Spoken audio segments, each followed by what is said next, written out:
Hello दोस्तों, welcome to my YouTube channel Ayush tutorial. कैसे हैं आप लोग सब?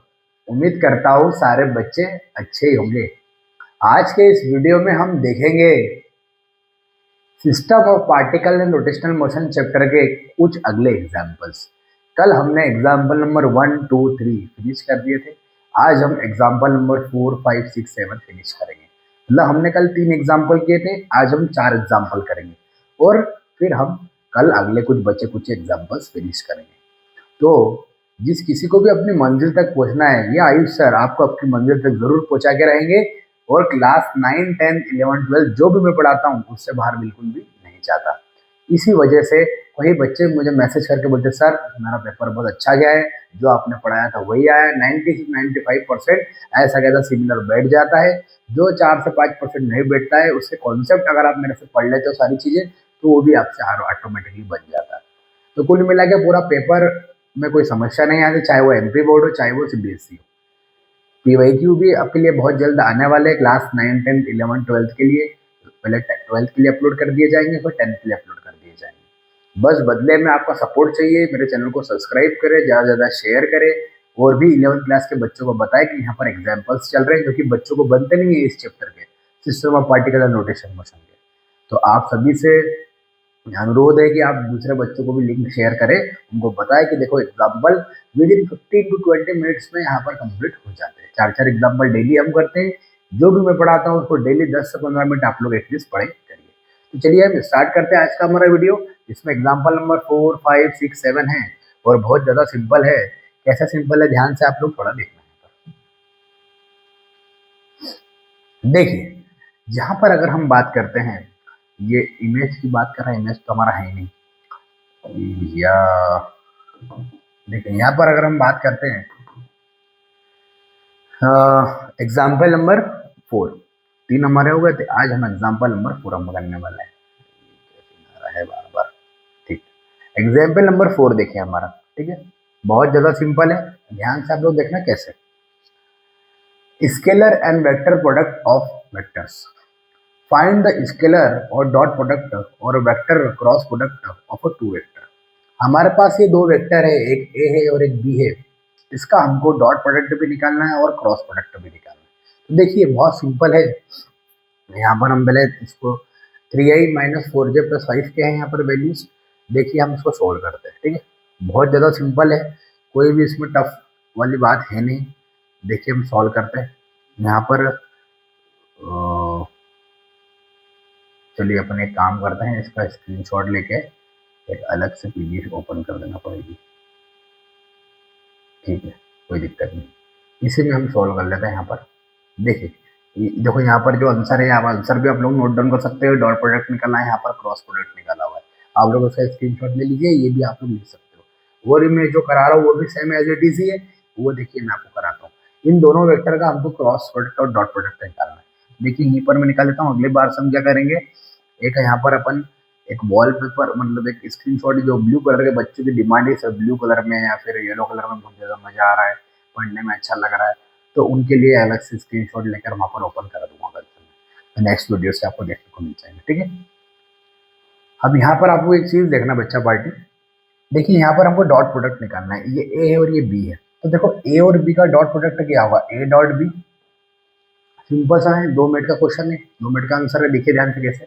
ए हमने यहाँ पर पुट कर दिया, कितना है यहाँ पर ए हमारा 3i - 4j + 5k, ये हो गया हमारा ए डॉट। अब हमारा बी हम नोट डाउन कर देंगे, -2i + j - 3k, -2i + j - 3k। अब हमको सिंपल क्या निकालना है, डॉट प्रोडक्ट। और मैंने आपको फॉर्मूला बताया था डॉट प्रोडक्ट में, I dot I, J dot J, के डॉट के कितना होता है, 1 होता है। बस सिंपल सा मल्टीप्लिकेशन हो जाएगा और हमारा डॉट प्रोडक्ट निकल कर आ जाएगा। तो ये हमारा निकल कर आ जाएगा डॉट प्रोडक्ट। डॉट प्रोडक्ट कितना हो जाएगा यहाँ पर, ए डॉट बी, बताओ आप लोग। आई का आई में मल्टीप्लिकेशन होगा, 3 × 2 = 6, माइनस का 6, माइनस का 4 है और यहाँ पर 1 है जे के पास, 4 जे के पास यहाँ पर माइनस का 4 है, यहाँ पर 1 है, तो यहाँ पर आ जाएगा -4, 4 × 1, 5 × 3 माइनस का 15, यहाँ पर हमारा जो आंसर निकल के आ रहा है वो निकल के आ रहा है माइनस का 25 यहाँ पर निकल के आ रहा है। देखिए ये माइनस का क्या आ रहा है 25 यहाँ पर हमारा निकल कर आ रहा है। तो हमारा माइनस का 25 यहाँ पर आंसर हो जाएगा डॉट प्रोडक्ट। ये क्या हो जाएगा हमारा डॉट प्रोडक्ट। तो डॉट प्रोडक्ट में आपको कुछ भी नहीं करना है, सिंपल आई का आई में, जे में जे का, के में के का डॉट प्रोडक्ट निकालना है और वो हमेशा वन होता है। आई I dot I, J dot J, के डॉट के हमेशा वन होता है। तो ये हमारा आंसर निकल कर वहाँ पर आ जाएगा। और ये तो आ गया हमारा डॉट प्रोडक्ट। अब हमको उसमें बोला है कि डॉट तो निकालना ही है, साथ में हमको वेक्टर भी निकालना है, क्रॉस प्रोडक्ट भी निकालना है। मतलब हमने डॉट निकाल लिया, हमने स्केलर निकाल लिया। अब हमको निकालना है क्रॉस प्रोडक्ट। क्या निकालना है? Cross product. क्रॉस प्रोडक्ट निकालना है या वेक्टर वाला फॉर्म हमको निकालना है। तो क्रॉस वाला निकालने का एक तरीका होता है जिसको हम बोलते हैं डिटर्मिनेंट। डिटर्मिनेंट निकालना आपको आना चाहिए। डिटर्मिनेंट मतलब एक प्रोसेस होती है मैथ्स में, उसको सॉल्यूशन करने का तरीका मैं आपको बता रहा हूँ। जैसे ए क्रॉस बी आपको निकालना है। क्या निकालना है? ए क्रॉस बी। तो जैसे आपको ए क्रॉस बी निकालना है तो ए हमको पता है ये दिया हुआ है और बी भी हमको पता हुआ है। अब इसके प्रोसेस में क्या होता है, कुछ भी नहीं करते, बहुत सिंपल प्रोसेस है। आप लोग ध्यान से देखिए। जैसे यहाँ पर कितने वेक्टर है? आई जे के। तो आप इसको ऊपर फर्स्ट लाइन में आई कैप, जे कैप और के कैप यहाँ पर रख देते हैं। और इस प्रोसेस में आपको याद रखना है कि आई का प्लस वाला वैल्यू रहता है, जे वाला जो पोजीशन रहता है वो माइनस वाला रहता है और के वाला जो पोजीशन रहता है वो प्लस रहता है। क्योंकि ये पोजीशन 1 1 है, ये 1 2 है और ये 1 3 है। तो 1 1 मतलब 2 हो गया, ये इवन है इसलिए प्लस लिया। 1 2 मतलब 3 हो गया, प्लस करेंगे तो ऑड है इसलिए माइनस ले लिया। और 3 1 है तो 4 हो गया, वापस इवन हो गया इसलिए प्लस लिया। ये 1 1 पोजीशन 2 हो गया, ये 1 2 पोजीशन 1 2 3 हुआ तो इसलिए माइनस लिया। और ये 1 3 पोजीशन 1 और 3 3 4 हो गया तो इवन बन गया इसलिए प्लस ले लिया। तो यहाँ पर एक बात आपको याद रखना है, ये पोजीशन है 1 1 1 2 1 3, ये प्लस है, ये प्लस है, ये यहाँ पर दोनों प्लस में रहता है और जे वाली पोजीशन माइनस में रहती है। ये बात आपको याद होना चाहिए। अब देखिए कितना सिंपल है, सिर्फ 2 मिनट में इसका आंसर निकल के आ गया। और ये हमारा पहला एग्जाम्पल खत्म आज का। 4 एग्जाम्पल कुल करना है। अगला एग्जाम्पल भी सेम एज इट इज करना है। तो आप इसको समझ लीजिए, अगला 1 मिनट में हो जाएगा। ठीक है, और फिर 2 एग्जाम्पल हमारे बच जाएंगे। तो ध्यान देना, सिर्फ 10 मिनट के अंदर हमारा वीडियो कंप्लीट हो जाएगा। ध्यान से हम लोग इधर देखिए। अब यहाँ पर ए की वैल्यू क्या है? ये आई जे के, हमको पहले ए कॉफिशिएंट यहाँ पे लिख दो और बी कॉफिशिएंट नीचे लिख दो और हमारा आंसर आ जाएगा। मल्टीप्लीकेशन कर देंगे। तो ए का क्या है? 3 है, -4 है, 5 है, लिख दिया 3 -4 और 5। अब बी के कॉफिशिएंट देखो, -2 1 -3, -2 1 -3, ये हमने नोट डाउन कर दिया।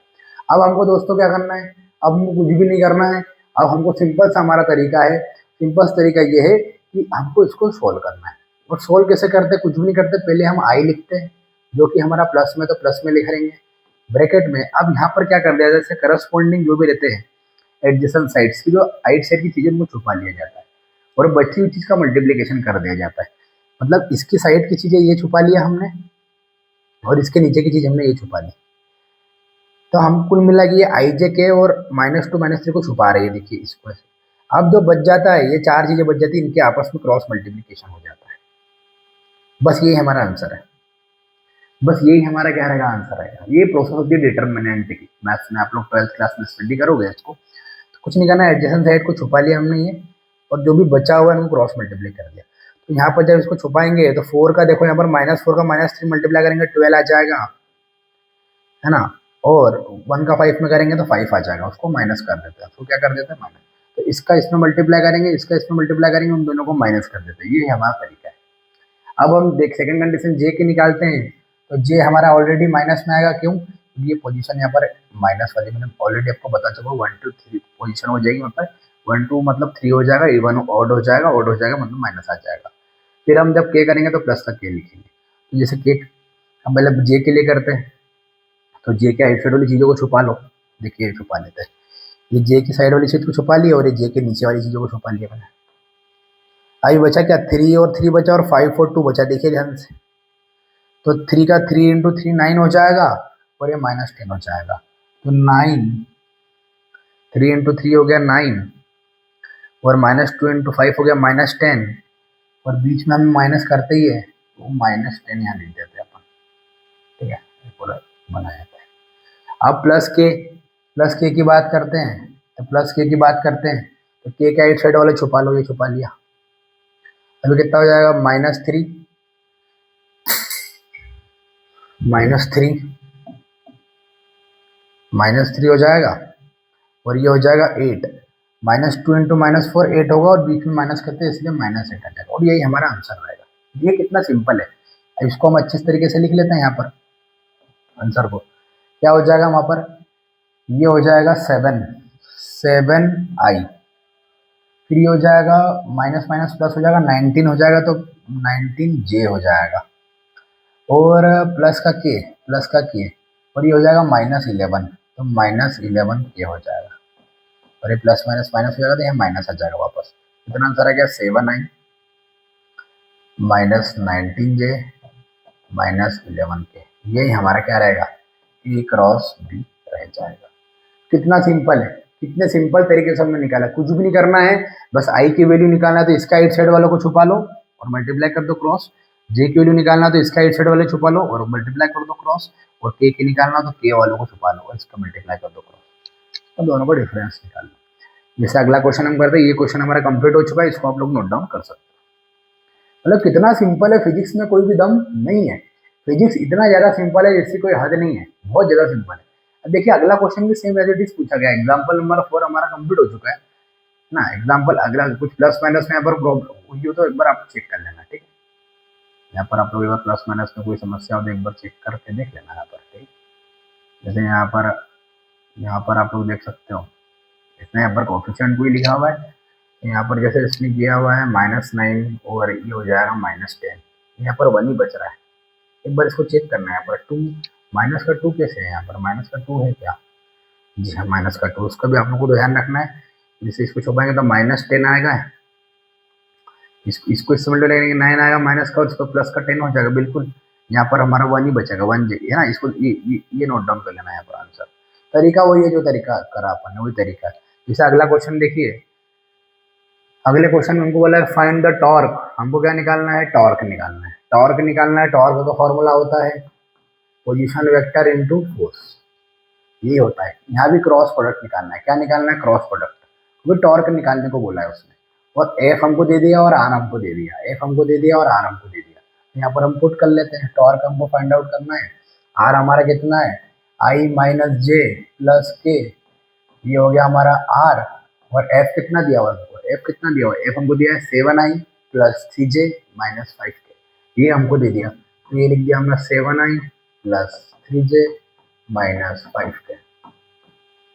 कुछ भी नहीं करना, वही जो प्रोसेस हमने अभी की थी वही का सेम टू सेम करना है। तो देखिए हमको टॉर्क निकालना है। टॉर्क होता है आर क्रॉस पी। इसके लिए डिटर्मिनेंट निकालते हैं आई जे के। ये प्लस का होता है, ये माइनस का होता है, ये प्लस का होता है। यहाँ पर हमने आर का कोफिशिएंट लिख दिया 1, जे का कितना है -1 और के कितना है 1। फिर हमने इसका लिखा 7 3 -5। देखिए ये सेम टू सेम ये लिखा हुआ है, सेम चीज़ है, कोई अंतर नहीं। अब क्रॉस मल्टीप्लिकेशन कर देंगे। क्रॉस मल्टीप्लिकेशन कर देंगे तो क्या हो जाएगा, ये आई का निकालेंगे तो आई के क्रॉस इसको छुपा लेंगे 5 -3, तो ये 5 -3 हो जाएगा, है ना। 5 माइनस कितना हो जाएगा 3, 3 इंटू 1 3 होगा और 5 इंटू 1 5 होगा। तो 5 में 3 को माइनस किया तो ये आ जाएगा हमारा। इसका इसमें मल्टीप्लाई किया करो और इसका इसमें किया करो और माइनस कर दिया करो, ठीक है। आ गया। अब निकालते जे के लिए। जे के लिए हो जाएगा माइनस का जे। अब जे का क्या होगा, वही करस्पॉन्डिंग साइड छुपा लो। ये करस्पॉन्डिंग साइड छुपा लिया, ये -5 हो जाएगा, है ना। ये -5 और 7 का 1 में मल्टीप्लाई करेंगे फिर 7 होगा, तो माइनस का 7, ठीक है, माइनस का 7। अब बात करते हैं प्लस के की। के की बात करते हैं तो के वाले छुपा लो, के वाले छुपा लिया। ये हो जाएगा 3 माइनस और ये हो जाएगा 7 मंजा 7 माइनस का है तो यहाँ पर आ जाएगा प्लस। ये आ जाएगा हमारा आंसर। कितना आ रहा है 2i। ये हो जाएगा -12 और माइनस माइनस प्लस 12j हो जाएगा और ये हो जाएगा 10। देखो ये आंसर आ रहा है क्या, 2i plus 12j plus 10k, ये आना चाहिए।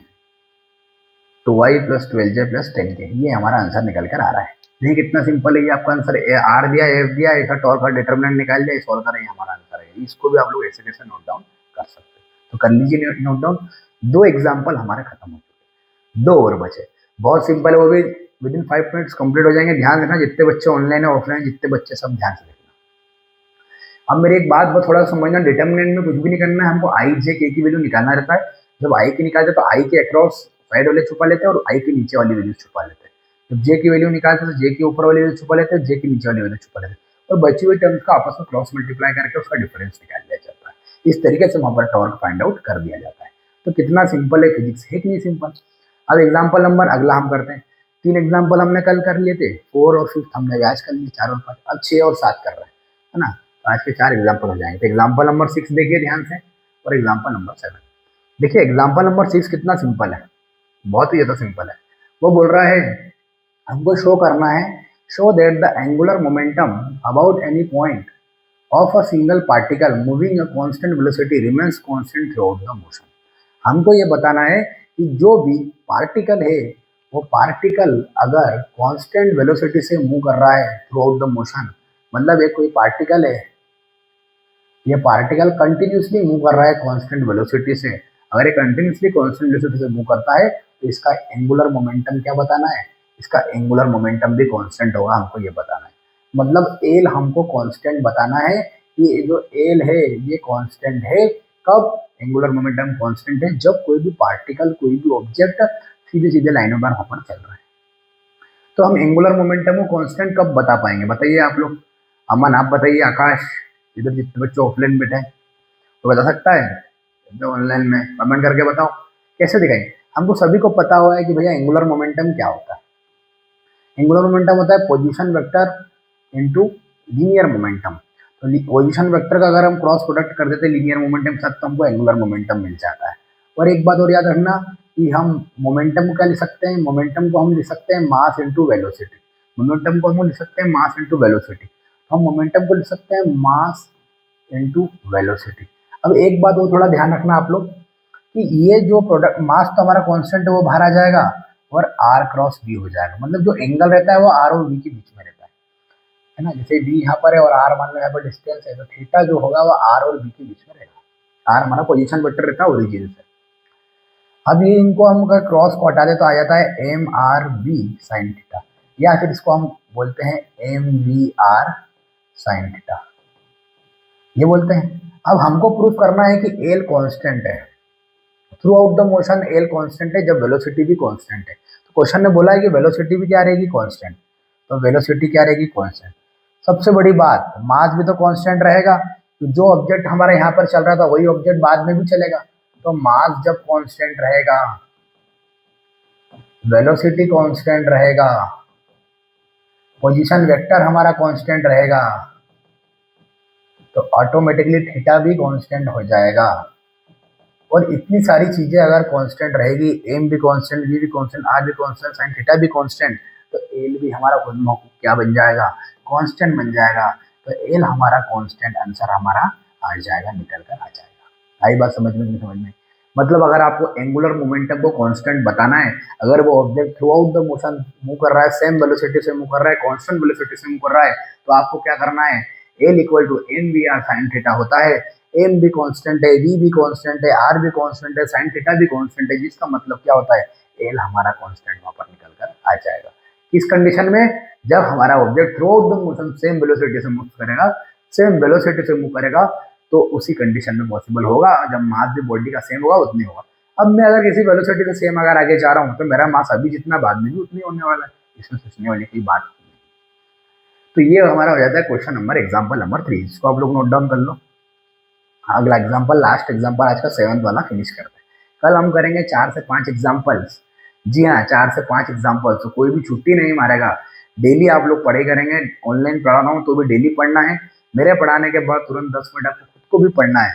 जब तक आप खुद से नहीं पढ़ोगे तब तक काम नहीं चलने वाला। चलिए फटाफट हम 2 मिनट में अगला एग्जाम्पल को भी फिनिश करते हैं। अगला एग्जाम्पल हमारा 7th वाला है, इसको भी आप लोग नोट डाउन कर सकते हो। चाहो तो ये आंसर भी आप लोग लिख सकते हो, एग्जाम में कर सकते हो। आपके लिए बाकायदा पीडीएफ बनी है, आपको पीडीएफ फॉर्म में टेलीग्राम चैनल पर भी मिल जाएगी। देखिए ये अगले क्वेश्चन का जो हमारा आंसर है इसको भी आप लोग नोट डाउन कर सकते हो। ये हमारा अगले क्वेश्चन का आंसर वहां पर रहेगा। स्क्रीनशॉट ले लीजिए इसका, ये लास्ट एग्जाम्पल है आज का हमारा, ठीक है। तो इसका स्क्रीनशॉट ले लीजिए। अब यहाँ पर जो है ना, हाँ इसका स्क्रीनशॉट ले लीजिए।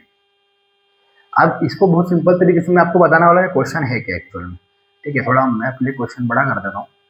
देखिए हमको शो करना है, show that the moment of couple, जो मोमेंट ऑफ कपल होता है, जो कपल फोर्स लगता है और does not depend on the point which you take the moment.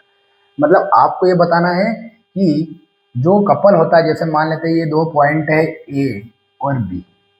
अब इसमें एक फोर्स नीचे लग रहा होता है, नीचे लग रहा है मतलब माइनस का फोर्स लग रहा है, इसमें एक फोर्स ऊपर लग रहा था, ऊपर लग रहा है मतलब एक प्लस का फोर्स लग रहा है। अब जैसे एक नीचे फोर्स लगेगा ऊपर लगेगा तो ऐसे कपल फॉर्म होता है, ये रोटेट करता है, हमारा टॉर्क जनरेट होता है। क्या जनरेट होता है? हमारा टॉर्क जनरेट हो जाता है। तो हमको बोल रहा है इन दोनों से जो टॉर्क जनरेट हो रहा है टाउ वन और टाउ टू, इसके कारण जो टॉर्क जनरेट हो रहा है और इसके कारण जो टॉर्क जनरेट हो रहा है, ये ओरिजिन पर डिपेंड नहीं करते। मतलब सपोज करते हैं यहाँ पर कोई पॉइंट है ओ, जिसका हम ओरिजिन नाम दे रहे हैं। ए से लेके यहाँ तक जो पोजीशन वेक्टर है वो r1 है, और यहाँ से लेके यहाँ तक जो पोजीशन वेक्टर है वो r2 है। और ये जो ए बी वैल्यू है, ये जो ए बी वैल्यू है, ये दो पॉइंट के बीच की जो लाइन है, ये ये ये इस पॉइंट पर डिपेंड नहीं करती। ये हमको प्रूफ करके देना है। मतलब क्वेश्चन में हमको क्या शो करना है? क्वेश्चन में हमको ये सिंपल सा क्वेश्चन पूछा है कि बताओ कि इस पे भी टॉर्क लग रहा है, इस पॉइंट पर भी, इस पर भी टॉर्क लग रहा है, इस पॉइंट पर भी, टाउ वन और टाउ टू, ये दोनों मिलकर इस पॉइंट पर ओरिजिन को डिपेंड ये नहीं करते। मतलब ये जो ए बी है, ये ए बी ओरिजिन पे डिपेंड, ओरिजिन पे डिपेंड, ओ पे डिपेंड नहीं करते। आपको ये शो करना है ए बी ओरिजिन पे डिपेंड नहीं करते, आपको ये बताना है। अब एक मेरी बात को ध्यान समझना आप लोग यहाँ पर थोड़ा सा। अपन ने ट्रायंगल लॉ पढ़ा हुआ है सभी ने। यहाँ पर हमको एक चीज समझ में आ रही है कि अगर ये R1 ये हेड है और ये भी हेड है, ये ए बी ले लेते हैं हम पूरा, क्या ले लेते हैं ए बी, पूरा यहाँ से लेके यहाँ तक ए बी होगा। तो ये R1 प्लस ए बी इसके बराबर हो जाएगा। रिजल्टेंट हमारा R2 है। अगर रिजल्टेंट यहाँ है तो अपोजिट डायरेक्शन में हेड आते हैं, मैं पढ़ा चुका हूँ ऑलरेडी है। आयुष ट्यूटोरियल सनावाद पे सर्च करिए, वहाँ पर आपको जो ट्रेंगल ऑफ एडिशन वेक्टर है और पैरेललोग्राम ऑफ वेक्टर है, मैं सब कुछ पढ़ा चुका हूँ ना। थर्ड चैप्टर में हमने सेकंड थर्ड चैप्टर में पढ़ा था इसको, अब लोग जाकर वहाँ पर स्टडी कर सकते हैं। यहाँ पर याद रखना, ये टेल से हेड मिलाया, टेल से हेड मिलाया, तो ये जो R1 ए बी है वो किसके बराबर हो जाता है? जब ये हेड और हेड मिल जाता है ना, तो ये जब हेड और हेड मिल रहे हैं तो ये रिजल्टेंट होता है हमारा, तो ये R2 के बराबर हो जाता है। यहाँ पर ए बी की वैल्यू क्या निकल के आती है? ए बी की वैल्यू यहाँ से निकल के आती है R2 माइनस R1।